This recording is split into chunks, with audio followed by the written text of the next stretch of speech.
Hello, this is Darrell Castle with today's podcast. Today is Wednesday, August 14th, 2013, and the subject of today's discussion, economic independence, and how it is becoming increasingly difficult to achieve in America. Economic independence, a rare commodity in the America of today.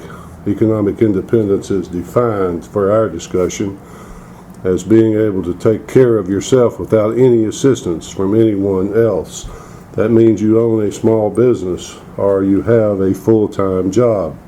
Unfortunately, the percentage of self-employed people here in America is at an all-time record low right now. The percentage of Americans with full-time jobs, the lowest it has been in more than 30 years, according to research by our friends over at Zero Hedge.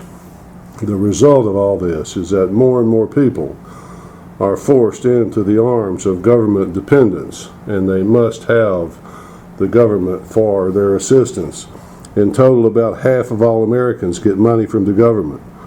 This is the systematic destruction of the independence, economically speaking, of Americans. As you receive more and more assistance from the government, you become more and more dependent on government for your survival, and less economically independent. That makes it hard to resist what the government is doing, and at least partially explains why the government has been allowed to systematically destroy the U.S. Constitution and civil liberties of Americans. Half of us already bought and paid for. The climate for achieving economic independence in America is getting worse, not better, as the IRS, now by its own admission, is targeting small business owners for special scrutiny in an effort to squeeze every last nickel from them.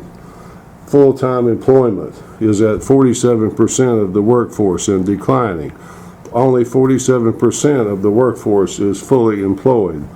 That number falling, and we wonder why things are the way they are. Here are just a few items from our friends at Zero Hedge. According to the Survey of Income and Program Participation conducted by the U.S. Census Bureau, well over 100 million Americans are enrolled in at least one welfare program run by the federal government. Sadly, that figure does not include Social Security or Medicare.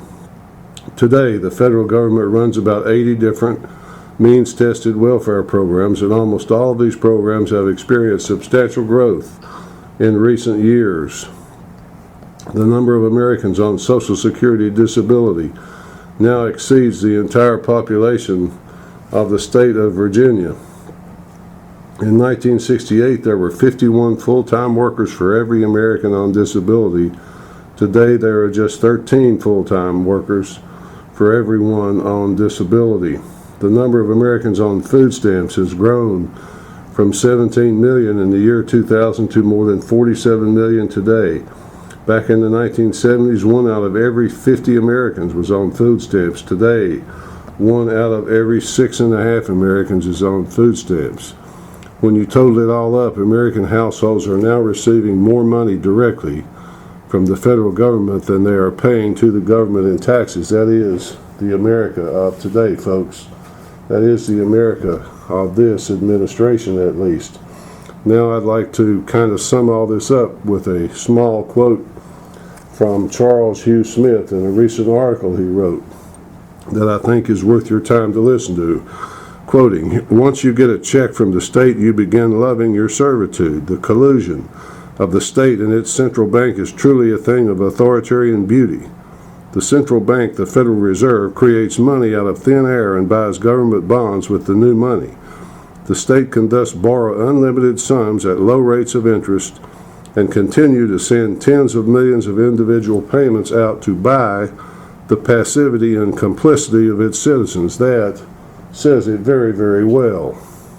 That's the way it is. And in closing, let me just say this. What we are achieving here in America is the destruction of economic independence and the creation of any resistance to anyone that proposes changes to the system that we are dependent upon. That is the way I see it, at least, August 14th, 2013. Until next time, folks, this is Darrell Castle.